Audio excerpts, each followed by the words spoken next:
Welcome to the Depot. We're about to do one of my monthly cooking classes. Today we're going to learn about comfort food cooking. So come on in, we'll get the wine poured, we'll get the pans hot, and we'll eat some food.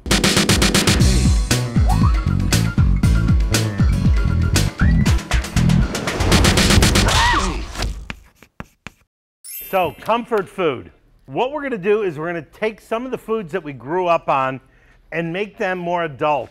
These are also foods that when I'm not feeling well, or I'm just in a down mood, or I just don't know what I want to eat, these are what I turn to. The first one we're going to make is a tomato sauce. I grew up in an Italian neighborhood in New York. If you didn't have a pot of tomato sauce on the stove and Frank Sinatra and Jesus' picture on the wall, you were in trouble. You were seriously in the wrong neighborhood. And Frank's picture had to be a little bit higher than Jesus's. And if you didn't have a pot of sauce, succo, everybody called it succo. In Jersey, they call it gravy. You just had to have a pot going because you never know when a loose noodle would come in the house and you'd have to put sauce on it or something. So this was a quick and easy sauce that I learned, and I still make it up to this day because it doesn't take a lot of time. So start off by getting your pot hot, of course. Remember, I've said in many classes, you can't cook cold. If you're going to cook, you need the pot hot. All right? You then need some chopped onion. So to chop an onion, you make incisions into the onion, do a quarter turn, and in a rocking motion, take it down, flip it another quarter turn, and you got yourself a chopped onion. Okay? We're going to need a little chopped garlic and some olive oil. To caramelize and roast the onions and the garlic, the pan has got to be hot. Either that or you're going to pour the oil in. The oil is going to not get hot, and you're going to end up soaking the garlic instead of roasting the garlic. Take a little garlic. Hear that noise? Okay. Count to about 15, your garlic will be starting to get golden brown. Throw your onions in.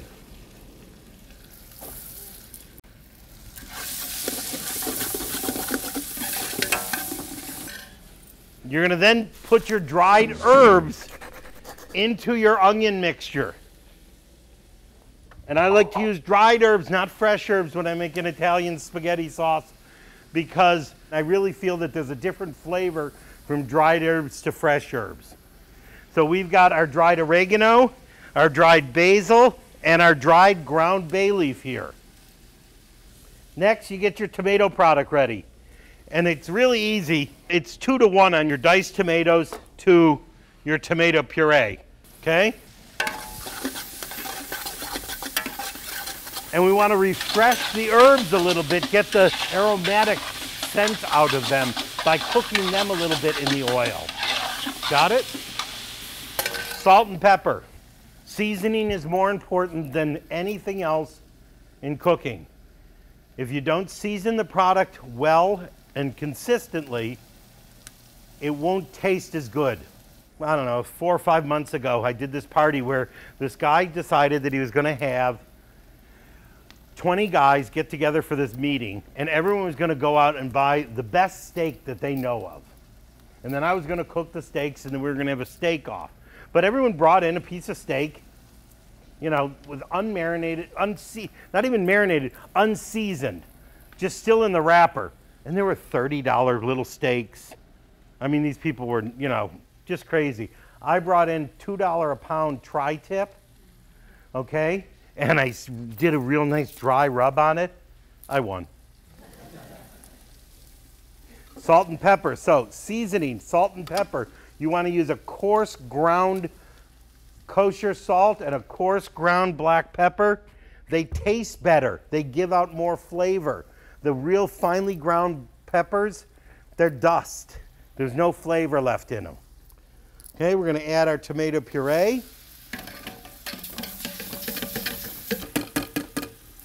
And I didn't put on the recipe, but you want to rinse out your tomato puree can with a little bit of chicken broth.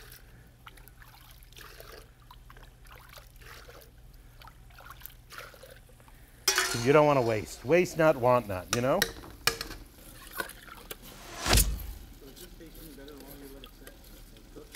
Sauce? Oh, yeah. Yeah, of course. You know, there's one restaurant, I can't remember where it is, they serve day-old spaghetti. Okay, they call it that on the menu.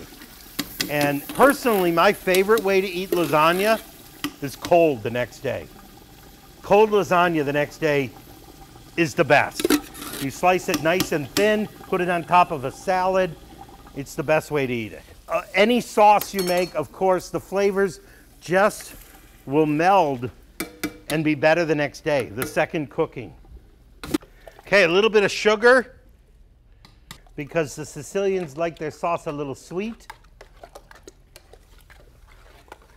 Okay, so what the hell are we gonna do with it today? We're gonna make what I call the ultimate crustless pizza. But first, before we do the pizza, we're gonna make some crostinis. Crostini is seasoned toasted bread. Bruschetta is grilled seasoned bread. Bruschetta is not the tomato topping in a jar. A topping for bruschetta happens to be tomatoes, basil, or it could be anything. It could be a big chunk of stinky cheese. Could be your topping for it. Okay, it could be just roasted garlics, olive oil, and a little balsamic vinegar. But I just want everyone to know that crostini is toasted, bruschetta is grilled. It's one of my pet peeves. You can't tell, could you? Okay, so we're gonna drizzle with a little bit of olive oil. This is just some rolls from last night. We make all our bread fresh here at the depot, and this is just yesterday's rolls that are cut in half. Nothing special. Any kind of bread will do. So we're going to take our salt and pepper and season it and put these in an oven at 350 degrees until they're toasted, 6 to 8 minutes. Do this a little whirly-turly. Okay, so I would have liked to have this cook a little bit more, but take a ladle of it or so, put a nice, about a ½ inch coating in the bottom of your saute pan or casserole dish. Take some good mozzarella cheese.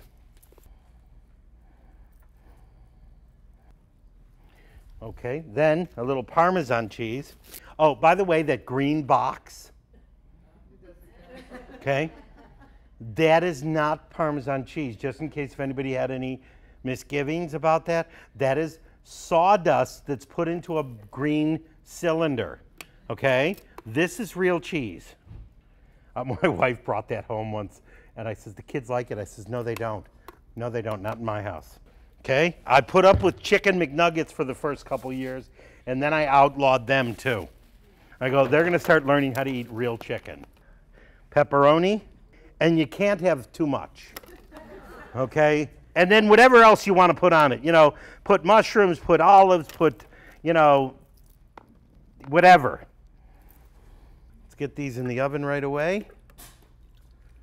350, and all you wanna do is just make them nice and bubbly, and they're ready to go. You know, if it's hot like this, you know, probably about 15 minutes. If it's coming out of the fridge, because you could load this whole thing up the day before and then just throw the casserole in the oven.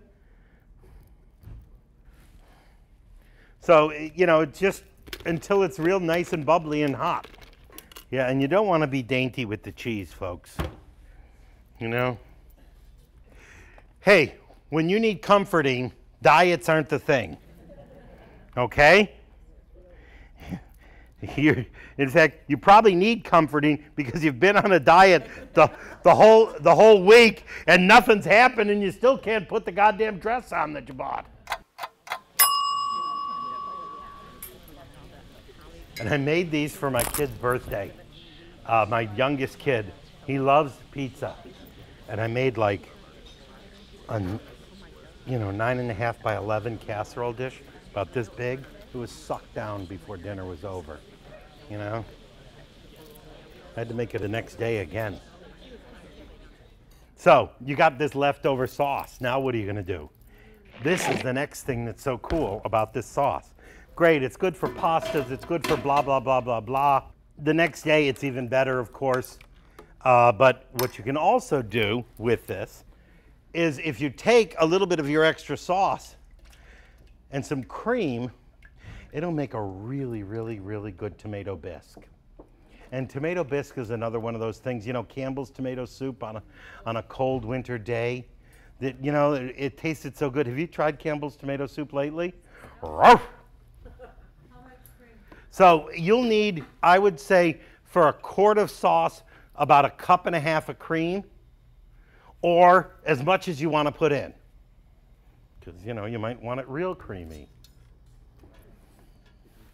And we're going to put 1.5 cups of cream, 1.5 cups of chicken broth to about 1.5 cups of cream to about a quart of sauce.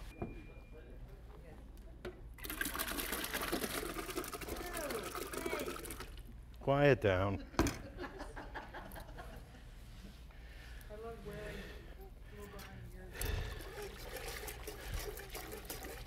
Yeah. And you bring it up to a nice boil.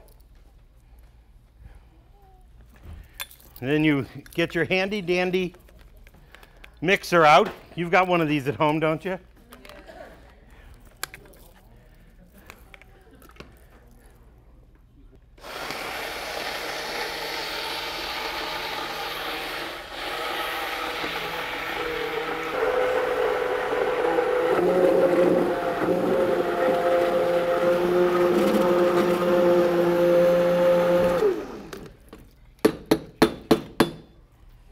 Okay.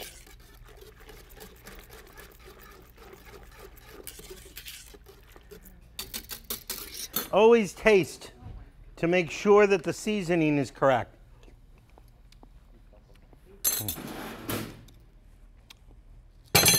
All right, let's do some soup, guys. Ready? Boy, it's a shame I'm not good at this. Step 3, the next day you have a little bit of the soup left over, right? And you're going to do a little grilled swordfish or grilled shrimp or whatever you want to do.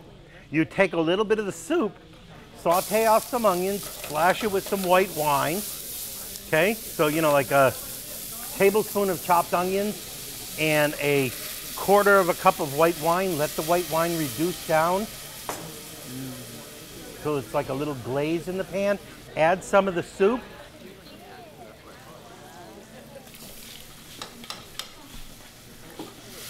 And finish it with a little bit of butter.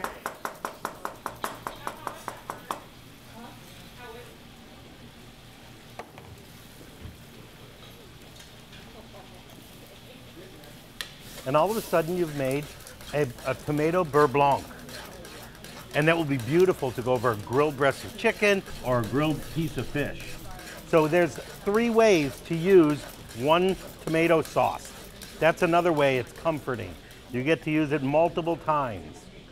How's the soup so anybody who's got it, yeah? Literally, the worst part about this whole thing was chopping the garlic and the onions. After that point, it was pretty easy, unless you don't have a can opener. And then you better have sharp teeth.